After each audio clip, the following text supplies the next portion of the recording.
Well, today's episode is going to be a lot of fun. So, if you guys are big fans of the Yoshi wrestling scene, you're in luck. You guys are always on the right channel. The first show we're going to be reviewing out of the two we're going to be reviewing for this episode is the Yumiko Hotta 40th anniversary show that took place back in August. Now, they had this thing called a one-day tag team tournament. So there was three matches involving, but however, one team will definitely get a bye, and there is also a non-tag team tournament match, and it's going to be a lot of fun. I can't wait to review this one for all of you. And then finally, we ended with Stardom from their last show back on the 29th of September in Tsugaru, featuring many matches as well. So that's going to be a lot of fun to watch, and not to mention we do have some preliminary matches involving, of course, the Future Belt and various others. So can't wait to do that. But also, we cap up our episode as usual with some news updates to give you guys updates on what's been happening in the world of pro wrestling, such as what events the promotions are throwing out, who's booked, what matches are set, including developments that are happening in the world of pro wrestling as we speak. So, let's get ready for another episode of the Deleted Wrestle Zone.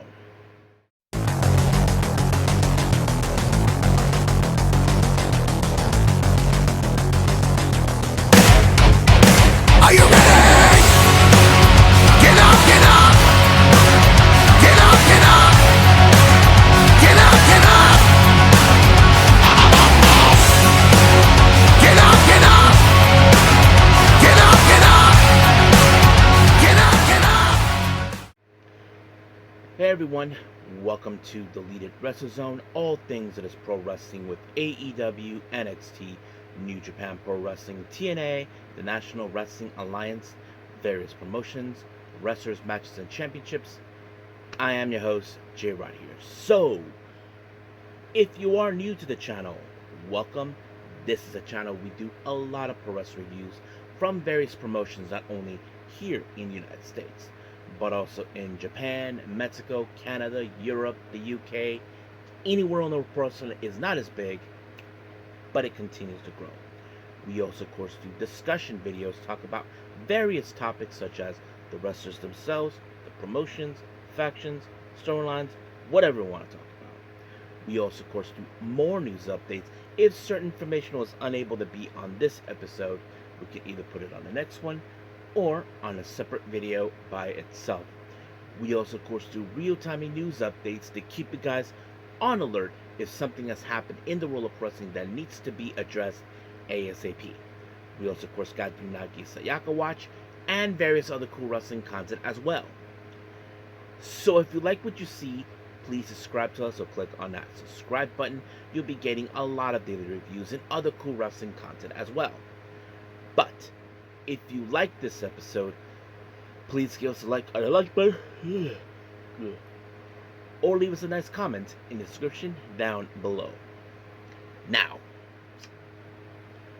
enough with the jibber jabbers, so let's begin. So let's start with the Yumiko Hotta 40th anniversary.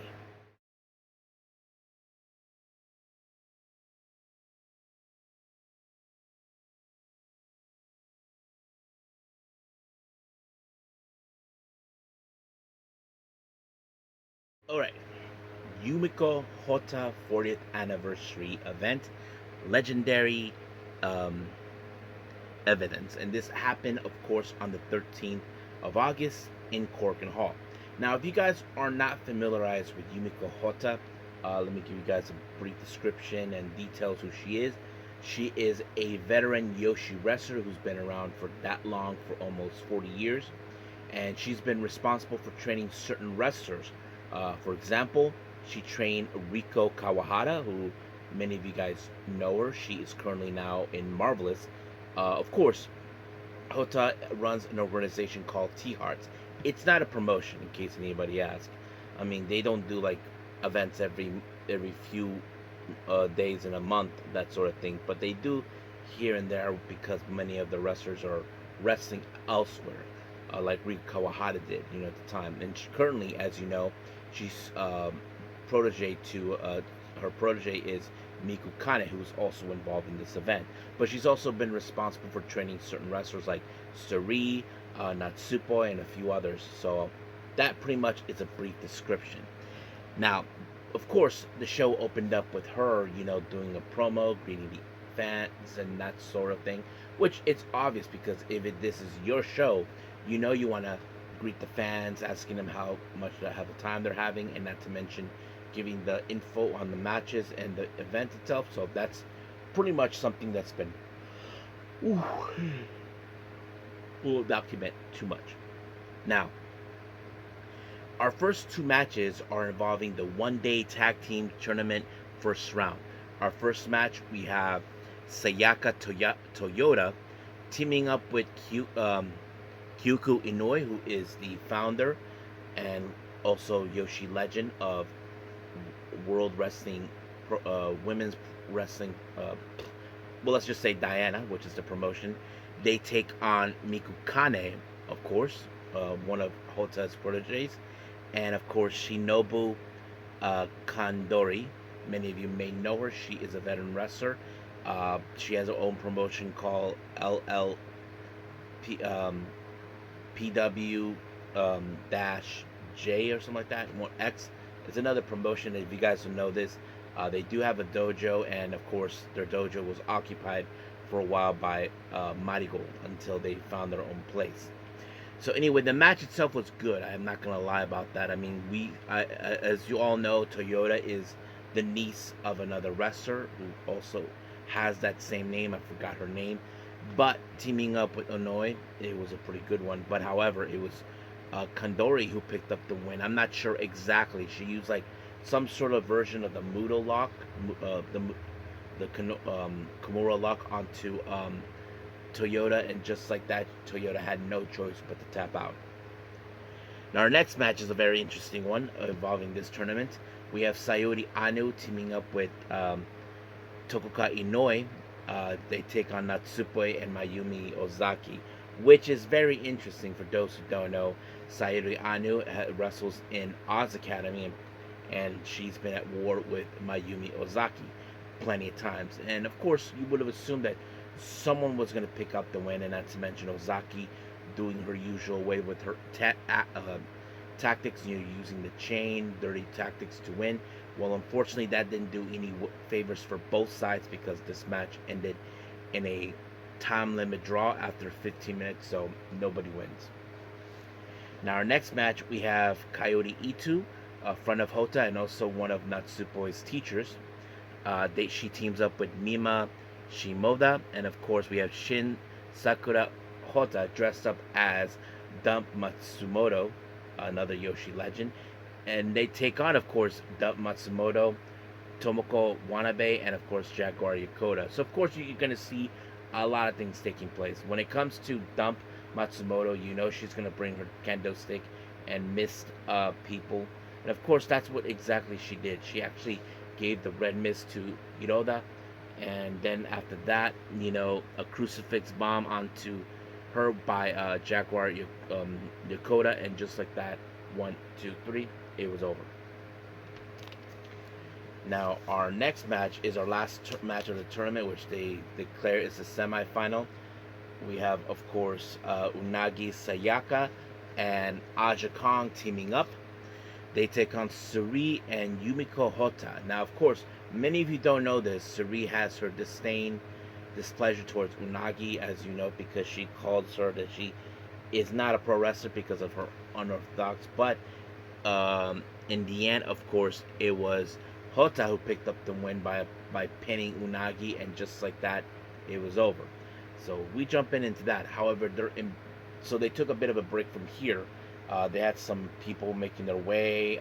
Even Crush Gals showed up. Many of you who know this, Shigusa Nagayo and her tag partner, known as Crush Gals, they made their appearance because, of course, they were the Joshi Wrestling tag team that redefined women's tag team in Japan. And of course, the name also was passed on to the Crush Boys, which is Titus Alexander and Starboy Charlie. So that pretty much was a pretty good event.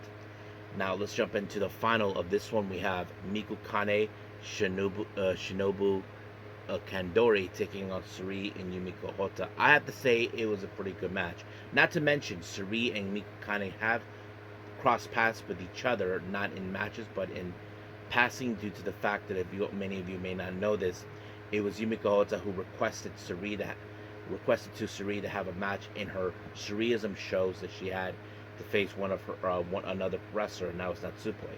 And now, of course, Mika kind of gets a bit of a piece of Sareee on what she can do, and that's exactly what she was intending. And of course, it was Sareee with the double foot stomp, and just like that, 1, 2, 3, it was over.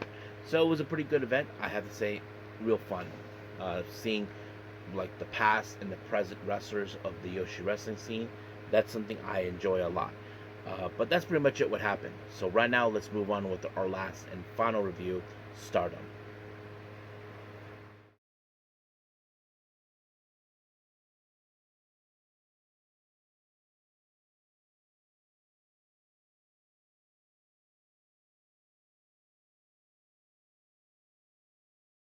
All right, final review, Stardom in Tsugaru.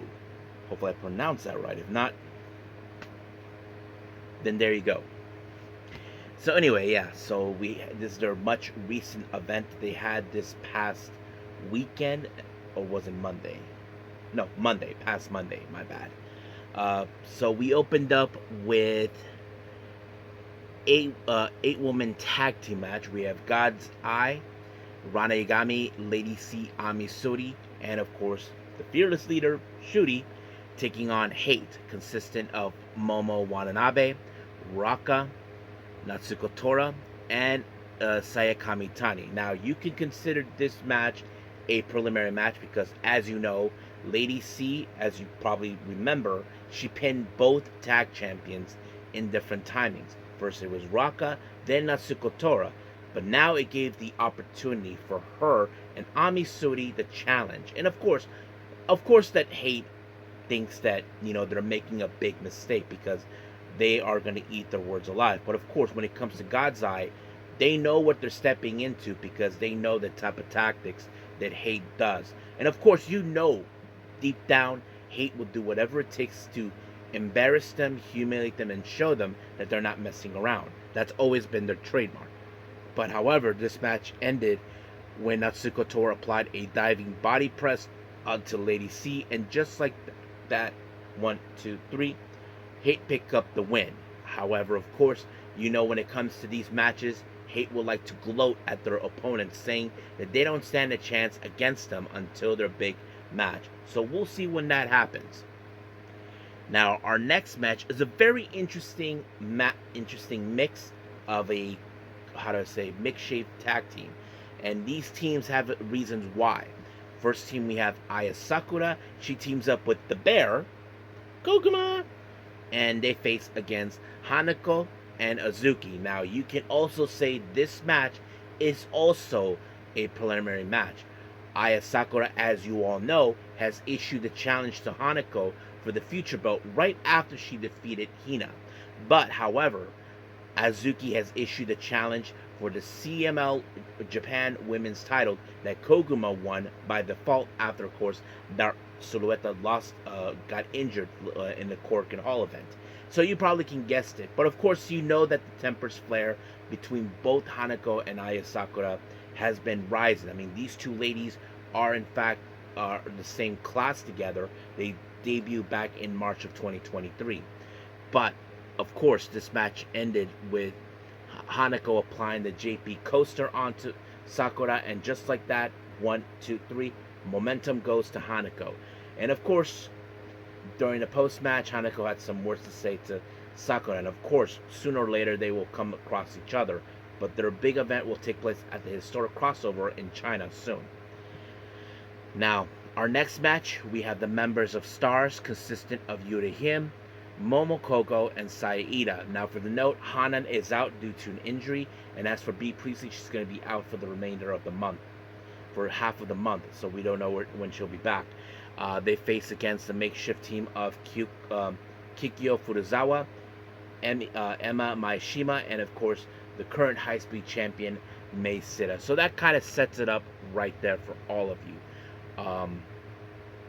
So basically, you probably can guess this match was going to go with stars for obvious reasons, because you have both Furuzawa and Maishima, who are currently the rookies in this batch of wrestlers that have been posted out. And it was, in fact, who was it? Sayaida with a Boston Crab onto Maishima, and of course, Maishima had no choice but to tap out. Now, our next match is a very interesting one. We have EXV members Rian and Waka Tsukiyama taking on the Cosmic Angels, Yuna Mizumori and Natsupoi. Now, it's no secret about the past between Waka and, of course, the members of the current Cosmic Angels, Yuna Mizumori and Natsupoi. Of course, as you all know, Natsupoi has always been trying to teach Waka how to use her size in order to pick up wins when she was still a Cosmic Angel. But however, her history with Yuna Mizumori dates back long before they first made their appearance in Stardom. But the biggest recent developments between those two is the development who will be the one to become the next high-speed champion, and that is something we're definitely going to see. We know Yuna has recently was unsuccessful when she and of course Sita ended up in a time limit draw, and they wanted to continue the match, but Waka wants to be the next person in line for that. But I guess this is one of those moments where who's going to get that momentum, who's going to be most likely to get the idea of winning the high-speed belt. But in the end, it was Natsupoi that picked up the win with the Pharaoh gift, and just like that, 1, 2, 3, it was over. Now, speaking of the next match, we have Mi Vida Loca, consistent of Akira Kuragani and Bozilla, taking on the other members of the Cosmic Angels, Sayaka Kurara and Saori Anu. So, of course, there was going to be some interesting moments. Of course, the moment we saw is Kurara and Kuragani were going to clash together. For many of you who don't know this, much like Hanako and Aya Sakura, they also were a batch of wrestlers that debuted. No. Scratch that. That was Ranegami. They were going to start it out. But we know that Kurara has challenged Kuragani a few times in singles action, but it was her who picked up the win. But the real question you ask ourselves, how is the Cosmic Angels are going to survive with Bozilla, due to the fact Bozilla is a bit more stronger and a bit more taller. But what also making it more easier is that the only way to win is to isolate Bozilla away from the match to ensure you get the weakest link of the group, and that is of course Kuragani. Unfortunately, Kuragani ended up in the clutches of Saori Anu, and Saori Anu applied the pottering, and just like that, 1, 2, 3, it was over. However, during the post-match, Bozilla was becoming ballistic. She was carrying Kurara out of the side. She was going to do something to her outside the ring with the chairs where the audience was standing. But luckily, nothing happened. They were able to stop that. Now, our next match, we have, of course, our main event. We got the members of Hate, Rina, and Konami, 2/3 of the artist champions. They take on Neo Genesis, consistent of Miyu Masaki and Starlight Kid, who is our current, of course, white belt champion. Now, it's no secret that these ladies have come across each other before. Don't forget that, of course, Starlight Kid used to be a member of Oedo Tai, and Konami and, of course, Rina were part of that a long time ago, until they rebrand themselves into, of course, what they are known as Hate. And not to mention, of course, Miyu Masaki was the one who defeated Rina for the future belt about a year ago. But this, no, was it her? I don't know. I can't remember. Anyway, but of course, they were going to play dirty tactics as they always have been.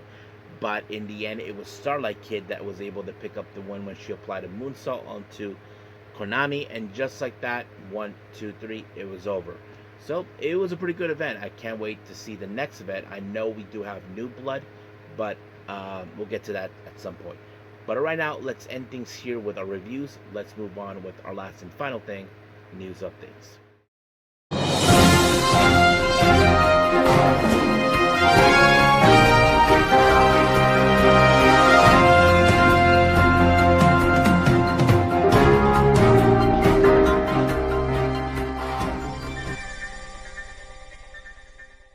All right, so welcome to our news update. So let's begin with upcoming events. As you know, we have the GCW things going around.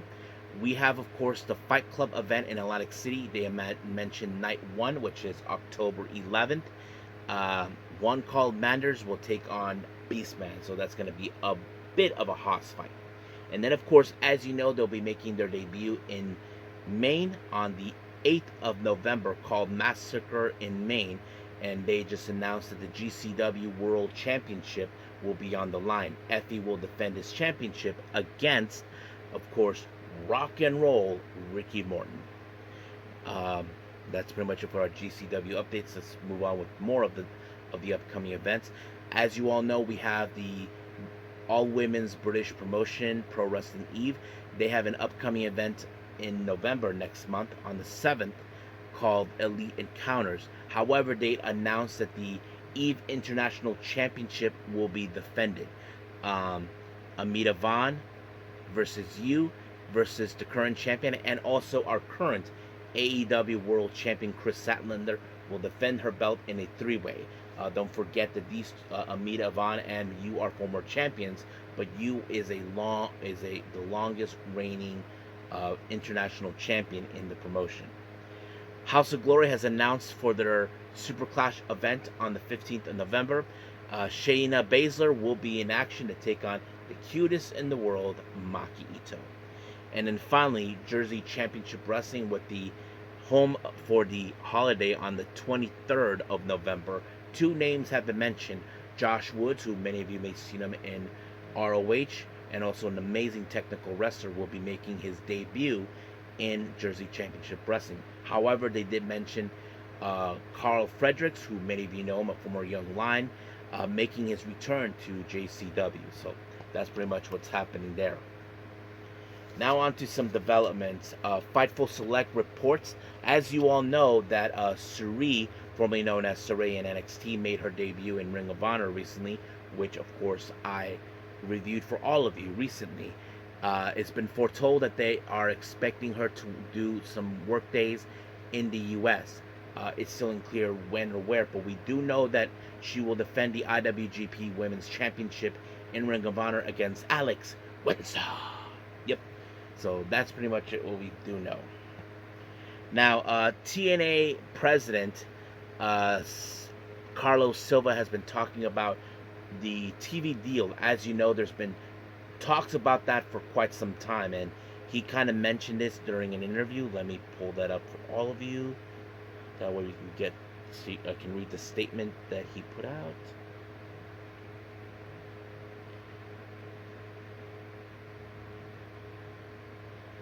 So yeah, this is what he had to say. This is what they were interviewed by TV Insider. This is what they told him. You've talked about before a timeline when it comes possible for a TNA network or streaming deal.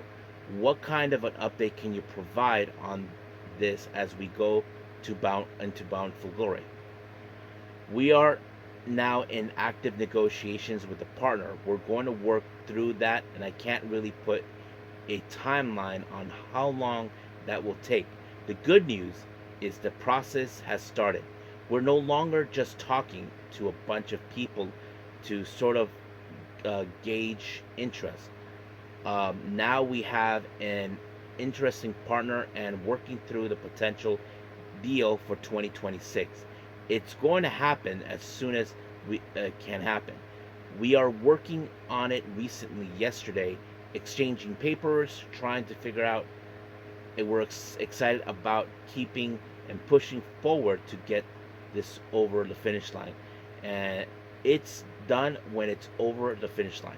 So yes, so it seems that they already locked into someone who is willing to work with them and partner up. It's still unclear who. We know that there's been a lot of mentions like CW and a few others. Still unclear when. And I know people have been talking about recently, Eric Bischoff thinks that once they get a TV deal, they think that TNA will bump off AEW as number 2. But there is a group of people that don't believe that it's not going to happen, because they believe that TNA has already had that chance years ago, but only time will tell.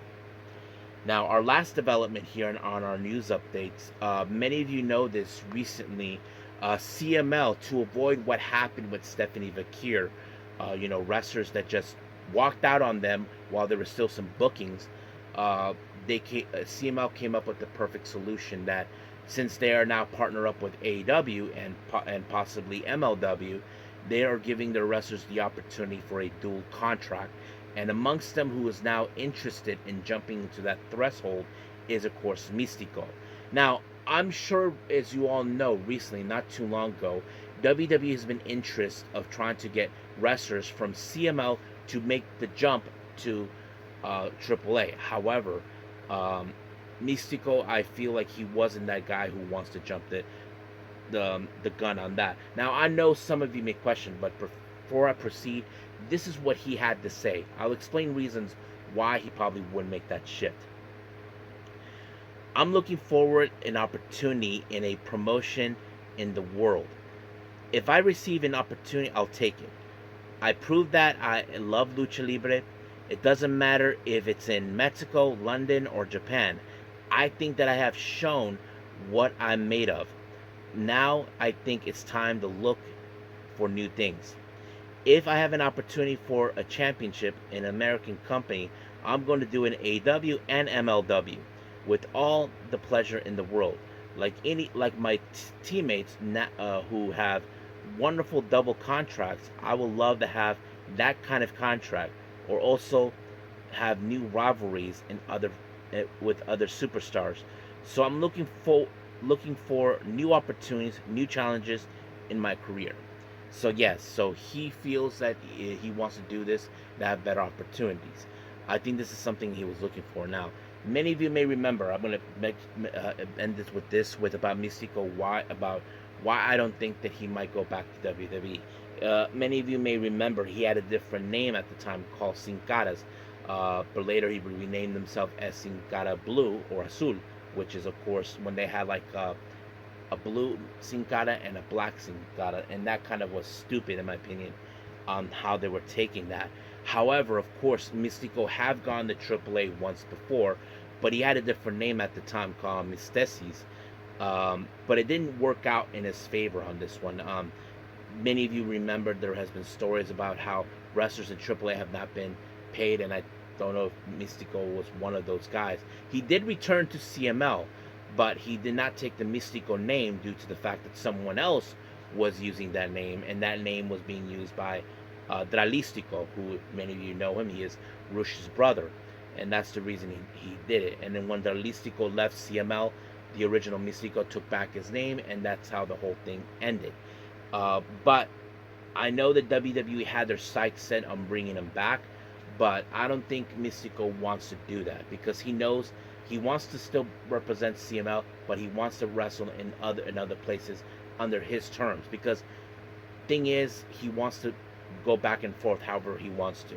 That's I think the option, and it's working with Hechicero and a few others, I believe. But yes, so that's pretty much what's been going on in that part of the world. So if there's any new updates on that, I'll let you guys know. But as of right now, let's call it a day. Well, I hope everybody enjoys this episode. Coming up, as you know, we have AEW Collision. A lot of things is going to take place, as you know.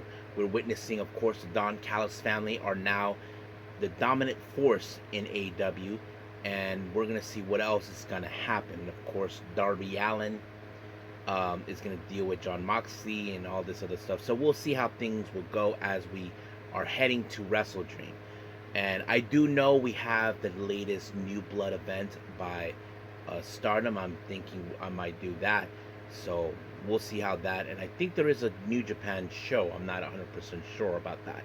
But if there is, I'll review that as well. But as of right now, we'll end things here. But until then, I will see you guys in the next DWZ time. Same DWZ channel.